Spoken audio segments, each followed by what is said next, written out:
오늘 계속 얘기하고 있는 부동산 문제, 지방부채 문제, 기업부채 이런 것도 충분히 중국 정부에서 컨트롤할 수 있고 억제할 수 있기 때문에 이것도 우리를 싫어하는 미국을 위시한 서방의 과장이다 라고 얘기하는 거죠. 그리고 아직 도시화율이 한 65%밖에 안 됩니다. 아직 아까 말씀드린 도시들이 더 많이 건설되면서 경제 성장을 더 도움이 될 수 있는 여지가 있죠. 쌤, 뭐 서구에서야 당연히 피크 차이나론 하면서 그래, 앞으로 중국 해가 질 일만 남았다 이렇게 얘기하는 거고 중국은 무슨 소리냐? 앞으로 뻗어나갈 일이 이렇게 충분히 많다 이렇게 얘기하고 있는 것 같은데 쌤은 어떻게 생각하십니까? 그렇죠. 솔직히 맞는 얘기입니까? 네. 아, 이거 너무 어려운 질문인데요. 선생님 말씀 잘하셔요. 아까 알리바바 그분도 안 보이잖아요. 이렇게 대대적인 방송 첫 출연이신데. 네. 일단은 자, 피크 차이론의 논리는 뭐냐면 중국이 바로 경제적으로 곧 망한다는 뜻은 아니죠. 하지만 이게 중장기적으로 계속 경제 성장이 하락하면서 한 10년 정도 되면은 한 2%뭐 이렇게 언저리에 간다라는 거죠. 그럼 어떻게 되냐? 그때 미국의 경제 성장률과 비슷해지고요. 경제 성장률만 비슷해지는 게 아니라 GDP 규모, 즉 경제 규모도 비슷해집니다. 그러면 미국과 중국의 경제력이 비슷하게 앞으로 간다는 의미예요. 비슷하게 간다는 거예요. 자, 여기서 한 단계 더 나가면 뭐냐? 네. 중국 경제가 장기적으로 미국을 크게 압도할 수 없다라는 의미죠. 그게 피크 차이나론이 글로벌 역사적 의미를 주는 중요한 포인트입니다. 이코노미스트는 뭐라고 썼냐면 슈퍼파워 동등의 시대라고 하는 표현을 씁니다. 슈퍼파워 두 개가 경제 규모가 비슷하게 같이 가는 시대가 어쩌면 굉장히 오랫동안 지속될 수 있다는 거죠.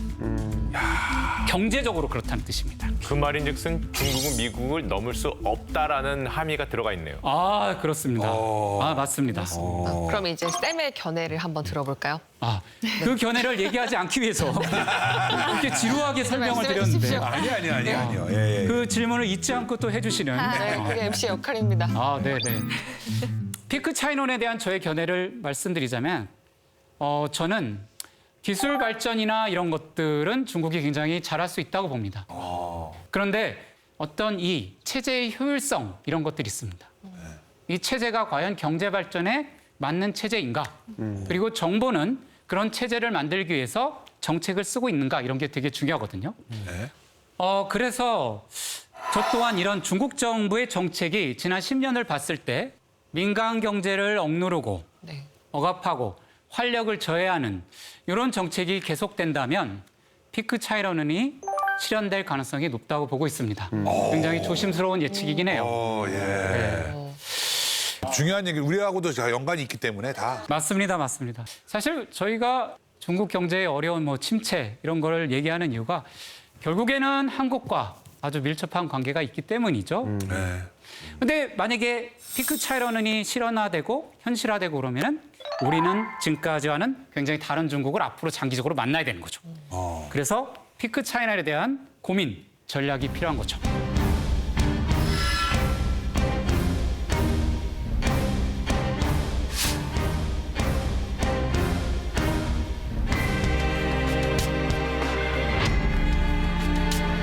대중국 수출 규모가 최대 무역 적자폭을 기록했습니다. 하반기에 나아질 거라던 중국으로의 수출은 오히려 감소폭이 더 커지고 있습니다.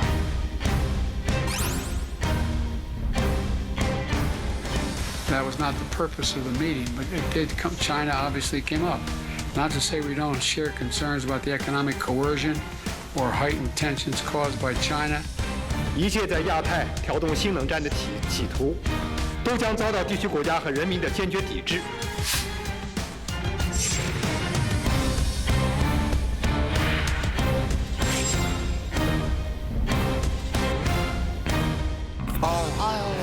여기서부터는 이제 슬슬 어려워지고 복잡해지네. 우리의 머리 아파져. 이게 잘못하면 피크 차이나가 아니라 피크 코리아가 더 될 수도 있다는 걱정이 절로입니다. 사실 이게 곧 한국 경제의 문제로 귀결이 되죠.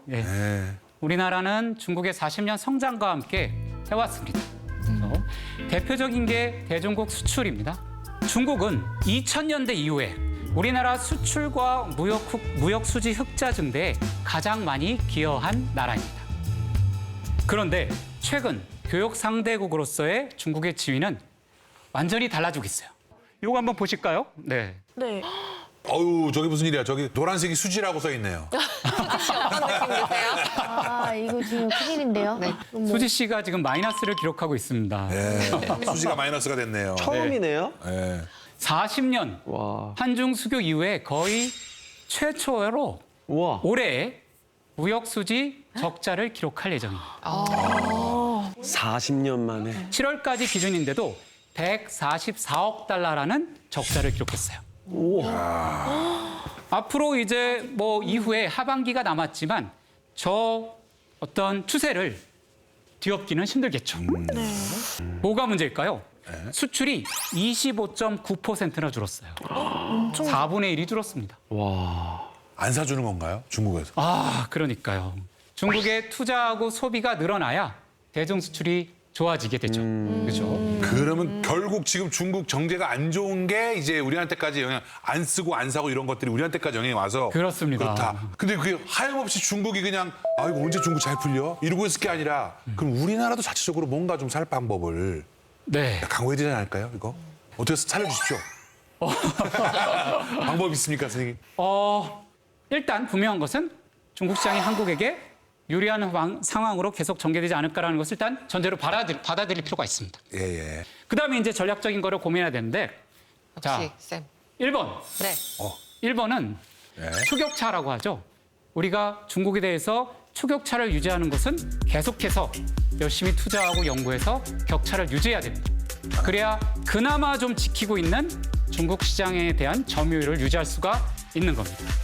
아주 교과서적인 얘기죠. 네. 교과서 열심히 공부하세요라는 얘기인데요. 예. 두 번째는 아주 중요한데요. 다변화입니다. 다변화. 중국 시장에서만 계속 의존하고 있다면은 앞으로 벌어질 중국 경제의 하락이라든가 이런 문제에 대해서 우리가 대응하기 힘들어집니다.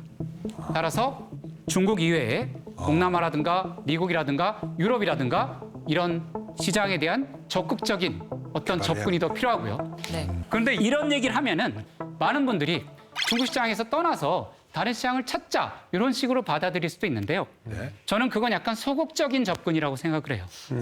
그러면 그럼요. 중국 시장은 경쟁력을 유지하고 초격차를 유지해서 이것도 유지한다. 거기에서 플러스 알파로서 다변화를 하면서 다른 시장을 더 개척한다. 이런 자세로 나가야 더 많이 얻을 수 있을 거라고 봅니다. 같이 가야 된다는 말씀이네요. 네, 근데 그렇죠. 굉장히 어렵겠네요. 에너지도 많이 들어가고. 어렵습니다. 어렵죠. 예.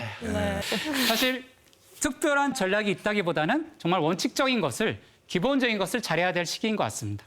마지막으로 말씀드리고 싶은 건 뭐냐면 미중 전략적 경쟁이 심각해지고 있죠. 그렇죠? 거기서 이제 중국과의 경제 교류에서 굉장히 리스크가 올라가고 있습니다. 그래서 미중의 전략적 경쟁의 진행 방향, 미국이 특히 첨단 산업이나 이런 쪽을 제재하고 있지 않습니까? 그 과정에서 한국이 어떤 역할을 하느냐에 따라서 중국발 리스크가 발생할 수 있어요. 그래서 계속해서 최대한 대중국 경제적인 접근을 통해서 이익을 얻는 것을 노력하되 리스크를 항상 대비해야 돼요. 다만 그 리스크가 있다고 해서 안 갈 수는 없습니다. 파도가 친다고 해서 고기를 잡으러 안 나갈 수는 없잖아요. 그렇죠? 그래서 리스크가 옛날에 없던 리스크입니다. 하지만 이제 생겼고요. 따라서 옛날에는 그냥 경제협력 파트너였는데 이제 리스크를 관리해야 되는 경제협력 파트너가 됐다고 생각해야 되는 거죠. 어렵습니다. 네. 우리 처지가 좀 안쓰럽기도 하고. 그렇죠. 이게 여태껏 큰 백화점이 옆에 있는데 총 구멍가게 하던 우리나라가 갑자기 이 옆에 또 큰 마트가 또 들어서서 우리가 또 중간에 눈치 보고 있는데 우리가 살 길은 이 대형 마트가 갖고 있지 않은 독특한 매력과 서비스와 콘텐츠를 갖고 있으면 우리가 좀 살지 않을까라는 생각 좀 해봅니다. 신메뉴 개발 네. 좀 신메뉴 노력하셔야 개발. 되겠어요. 책임감을. 뭐 이런 걸로. 사장님이 미쳤어요, 여러분. 좀 살아나와야 되니까. 맞습니다. 말씀하신 대로 지금은 솔로몬, 그리고 제갈공명, 서희 장군, 유빈 장군, 다 동원해. 휴카 장군, 민상 장군 모든 장군들의 모든 지혜들을 모아야 할 때가 됐습니다. 다만 오늘 계속 약간 우울한 얘기만 드렸는데요. 사실 이런 미중 경쟁이나 이런 속에서도 기회 요인들도 좀 있습니다. 미중 경쟁이 본격화되면서 미국 시장에서는 중국 제품들이 좀 비중이 줄어들고 사라지고 있어요. 그리고 중국 시장에서는 미국 제품의 비중이 줄어들고 또 사라지고 있어요. 그러면은 중국 제품이 없는 미국 시장이 생길 수도 있습니다. 거기 우리가 들어가야죠.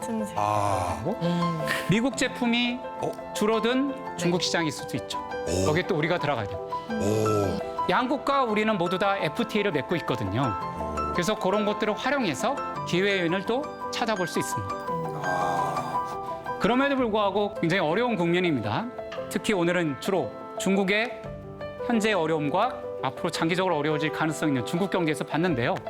이런 상황에서 계속 고민해야 되고요. 그래서 아까 우리 장군님들 네. 학생으로 시작했지만 오늘은 장군으로 끝나는데요.